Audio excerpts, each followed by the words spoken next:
days we are living in never cease to amaze me as we are seeing this false peace in the Middle East. We got the Abraham Accords 2.0 on deck and so much going on in the Middle East, so much Bible prophecy going on. We are living in the last days, and we're going to talk about that today. My name is Tom, and you are watching the Watchman River channel. I'm really glad you're here. Thank you for joining me. I hope you're well. I want to remind you before I begin that I am not a prophet. I am not a pastor. I'm just a guy sitting here by the river in my little mobile office in the middle of Connecticut talking about Jesus. And before we get to our chat, I want to go to the Word of God. I am going to read Psalm 84. How lovely is your tabernacle, O Lord of hosts. My soul longs, yes, even faints, for the courts of the Lord. My heart and my flesh cry out for the living God. Even the sparrow has found a home, and the swallow a nest for herself, where she may lay her young. Even your altars, O Lord of hosts, my King and my God. Blessed are those who dwell in your house. They will still be praising you. Blessed is the man whose strength is in you, whose heart is set on pilgrimage. As they pass through the valley of Baca, they make it a spring. The rain also covers it with pools. They go from strength to strength. Each one appears before God in Zion. O Lord God of hosts, hear my prayer. Give ear, O God of Jacob. O God, behold our shield and look upon the face of your anointed. For a day in your courts is better than 1,000. I would rather be a doorkeeper in the house of my God than dwell in the tents of wickedness. For the Lord God is a sun and shield. The Lord will give grace and glory. No good thing will he withhold from those who walk uprightly. O Lord of hosts, blessed is the man who trusts in you. Isn't that beautiful? Man, I love that song. All right, so the Middle East is a little crazy right now. We got this false peace going on. We got this rolling out of the red carpet to Mohammed bin Salman, the grand leader of Saudi Arabia, yesterday. I mean, they really did it up for this guy. You know, we've heard President Trump say that al-Jilani, the unelected ISIS leader of Syria, is a great guy, but man, not great in comparison to the way he treated Mohammed bin Salman yesterday. It was unbelievable. I'm going to start off here, the Times of Israel. On top of F-35 sale, the U.S. and Saudi Arabia inked deals for civil nuclear energy and tanks. The United States and Saudi Arabia signed agreements on civil nuclear energy and the sale of cutting-edge military weaponry during a visit Tuesday by Crown Prince Mohammed bin Salman. The two countries ratified a joint declaration on civil nuclear energy that builds the legal foundation for a decades-long, multi-billion-dollar partnership in line with strong non-proliferation standards, the White House said in a statement. In addition, President Trump approved a major defense sale package, which includes future deliveries of F-35 advanced stealth fighter jets and Saudi Arabia's purchase of nearly 300 tanks from the U.S. Well, that all sounds pretty good right now, because Saudi Arabia basically gets along with Israel pretty well. What does it mean for the future? We're living in the last days. I know this all sounds so kumbaya, you know, all the stuff that's going on, but I think they're on the verge of war. And I'm talking about Iran's proxies, Houthis, Hamas, Hezbollah. I don't see Hamas laying down their arms. There's so many obstacles that either Israel's not going to get their way, meaning Hamas has to lay down their arms. It doesn't seem like the rest of the players are really going to play by the actual 20-point peace plan that President Trump put together. But yesterday's meeting and those press conferences they had in the Oval Office, and man, there were rumors. They got along so well. They weren't just exchanging recipes. They were partaking in cookies together. There were rumors that, this is just bad humor, there were rumors that Mohammed bin Salman and President Trump were up late last night drinking milk and eating cookies and watching Leave It to Beaver reruns. But I don't know. I can't confirm that because it's just my bad humor. But no, it was I don't know if I've ever seen anyone welcome to the White House like this guy was. Honestly, you know, it doesn't make me feel like good. It makes me feel like something's going on that, you know, us people who kind of know Bible prophecy are like, this is a false peace we're seeing right now. It's not going to last too long. Saudi Arabia, they announced that it will increase its investment in the United States to $1 trillion after meeting with President Trump. At first, when they were heading here, they talked about a $600 billion investment, but it went up to $1 trillion. That's a lot of enchiladas right there. $1 trillion. I saw this headline. President Trump and the Saudi crown prince sit together for a candlelit dinner at the White House. This was before the cookie thing. It was just Elon Musk was there. There was a lot of players there. You know, a lot of the global elite everyone wants their paws on that Gaza Strip. You know why? It's a spiritual thing. It's God's land. It's God's nation. It's God's people.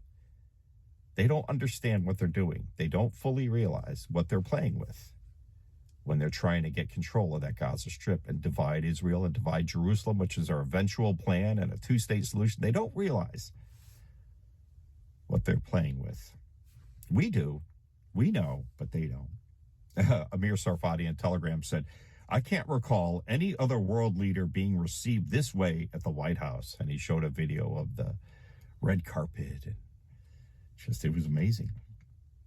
And then he said, the Saudi crown prince just said that he will join the Abraham Accords only if there is a two-state solution.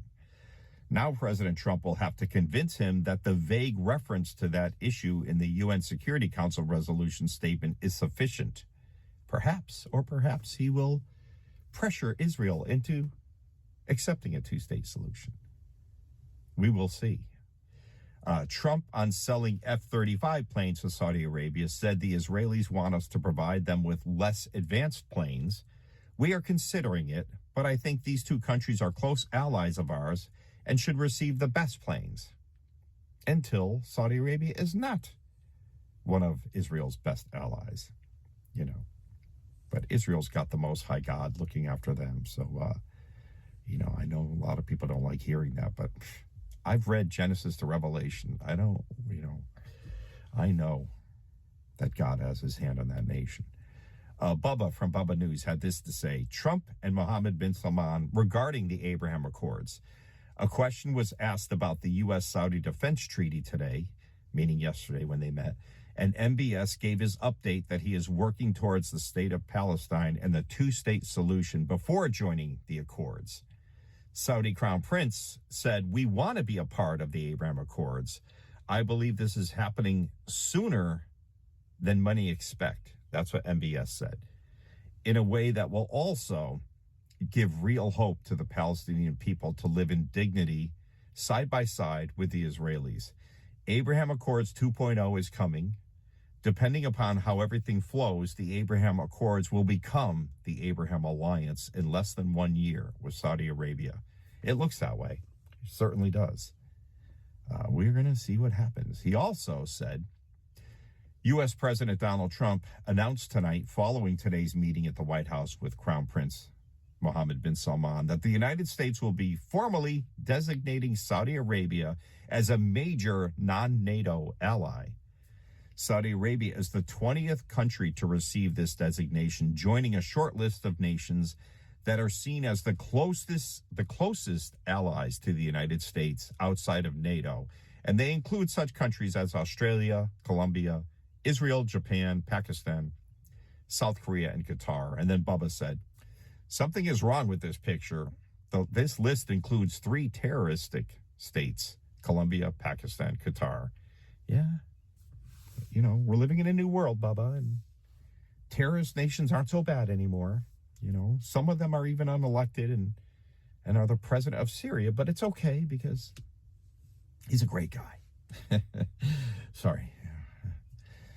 Israel Today shared this on Telegram. It should be noted that Prime Minister Benjamin Netanyahu is not openly rejecting the altered Trump plan or the UN vote that adopted it despite the risks. Talking about that plan that was voted on the day before yesterday. In fact, he issued a statement of support. Israeli leaders are no doubt confident that the Palestinians will, as usual, fail to comply with the terms of the deal and thereby prevent any meaningful movement toward a Palestinian state. Yeah, you'd think so. That's the way it looks. Like there's too many things that just don't look like they'll happen in order for there to be a two-state solution. But there will be a lot of pressure applied to Israel. We know that from the past. It just always happens that way.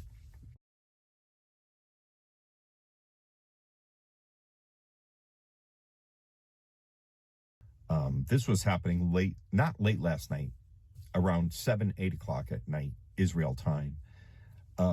A short while ago, the IDF struck terrorists who operated in a Hamas training compound in the Ain el-Hilwa area in southern Lebanon. The military compound that was struck was used by Hamas terrorists. Hamas are now in Lebanon, by the way, for training and exercises in order to plan and carry out terrorist attacks against IDF troops and the state of Israel.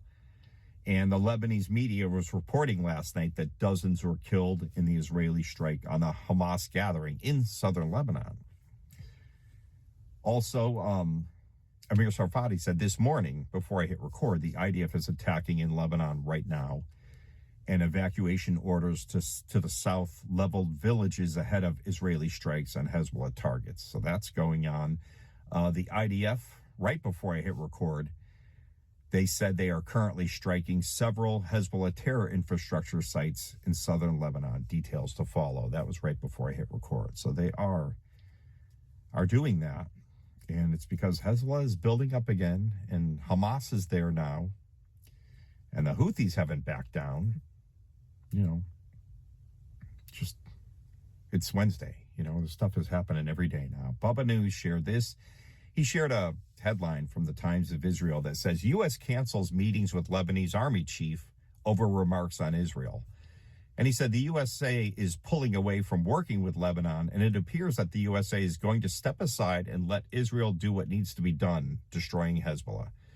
It's just a matter of time before Hezbollah launches attacks on Israel once again. Under the terms of the truce brokered by the U.S. and France, Lebanon's armed forces were to confiscate all unauthorized arms from Hezbollah beginning in this area south of the Litani River, the zone closest to Israel. Well, Lebanon hasn't disarmed Hezbollah, so Israel is going to do the job for them. And that's what looks like is happening right now. Right now. You guys okay? Everybody okay? If you need to, pause the video and go grab a snack. Today it's burgers all day. I am craving a burger. I don't care what it's got on it.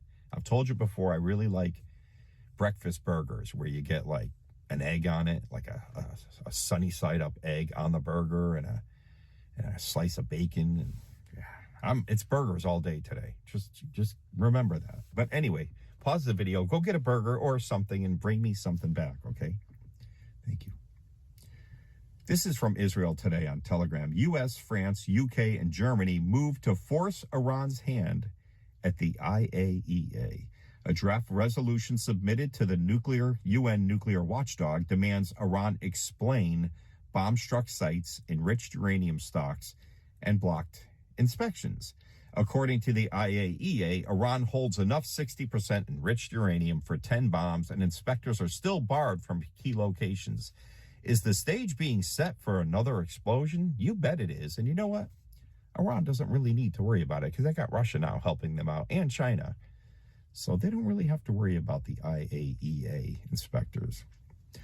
According to a report on I-24 News in Israel, Iranian nuclear scientists and experts made a secret visit to Russia last year. And according to the U.S., it is an effort to obtain sensitive technologies with potential for application in nuclear weapons. See, with friends like Russia, you don't even need to fully implement your own nuclear program. Russia will help you and guide you. You know, we're living in the last days. Don't let this stuff worry you.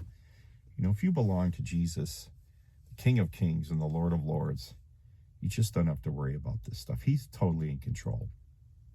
Outgoing New York City Mayor Eric Adams warns everything is not fine. If I were Jewish, I'd be worried about my kids. He said he used his visit to Israel, he's in Israel, to deliver one of the most bluntest warnings yet about incoming socialist mayor-elect Zohran Mamdani, declaring, if I were a Jewish New Yorker, I would be concerned about my children and insisting everything is not fine for the city's Jews as anti-Semitism surges and a new administration prepares to take power. Yes, I'm telling you right now, if I was a Jewish person living in New York City, I would be making plans to get out of there. You know, we all know that. We can say it. It's just truth. Google's CEO, Sundar Pichai, said, quote, AI is the most profound technology humanity is ever working on. We will have to work through societal disruptions. That's interesting. We will have to work through societal disruptions, and people will need to adapt. You see, a handful of tech scientists have created things that are not good, but we need to learn to adapt. We need to learn to get ready for our disruptions. You know what? The rapture of the church is going to be a major disruption. I got to tell you that, Sundar. It's going to be major, and it's happening sooner than most people think. What else? I'm sure China doesn't like this, but the U.S. has approved $700 million sale of advanced air defense systems to Taiwan amid tensions with China. So we'll see where that goes. Anyway, earthquakes, they are down the past couple days. I don't know if I've ever seen them down. I think this is the third day in a row. 35 over 4.0 in the last 24 hours and only 10 over 5.0. That's down right there. That is down. All right. What else? Squirrel. Sorry. There's two squirrels playing across the street, part of my live studio audience. And I really do get that squirrel thing. I like squirrels. I remember when my wife first moved here from the West, and she saw a squirrel, and she was like, oh my goodness, look at that, it's a squirrel. Now, anyone who lives in the Northeast knows. I mean, on my way home from this river, which is not a long drive, I could see a dozen squirrels crossing the street. So when my wife was like, look at that cute squirrel, I was like, oh, you have no idea. Now she doesn't even notice them because you don't notice them around here. You know, only when I'm doing a video and it's right in front of my car. But I like squirrels. They're all right. All right, what are we doing? We're going to Clown World. Sorry, I had a squirrel moment. We're going to Clown World. Here we go. Sustainable protein. How eating bugs benefits our planet's health. Okay. Eating bugs, or as it's known, entomophagy, offers significant environmental benefits that make it a sustainable food source. Aren't you getting hungry? No? Insects require far less land, water, and feed compared to traditional livestock, reducing the strain on natural resources and minimizing deforestation. They produce fewer greenhouse gases, such as methane, and they have a lower carbon footprint. Little insects, who would think they'd have a tiny footprint? Contributing to the fight against climate change. You will eat the bugs to save the world. That's what they have planned for the 7-year tribulation. We won't be here. We will be eating something very yummy at the marriage supper of the Lamb. Additionally, insects can be farmed vertically, maximizing space efficiency and reducing habitat destruction. Incorporating bugs into diets also addresses food security concerns, as they are nutrient dense and can be produced rapidly and efficiently. I'm not getting nauseous yet, but I'm getting those little squirts of water in the back of my mouth. By embracing entomophagy, we can promote a more sustainable and eco-friendly food system for the future. I guarantee you the elite will not be eating bugs. I guarantee you their future plans involve livestock. Livestock farming is a land-intensive endeavor with cattle, pigs, and poultry there. Now I'm getting hungry again. Requiring vast expanses of land for grazing and feed production. In contrast, insect farming presents a remarkably efficient alternative. Consider this. Crickets, a popular edible insect, can be reared in vertical farming systems, stacking tray upon tray in a compact space. This innovative approach allows for a staggering difference in land use. A single acre of land can produce up to 150 times more protein from insects than from cattle. The implications are profound. Honestly, I'm just going to tell you, honestly, just being honest here.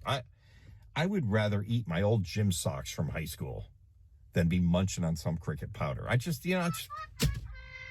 give me my old high school gym socks. I will eat those before I will eat bugs.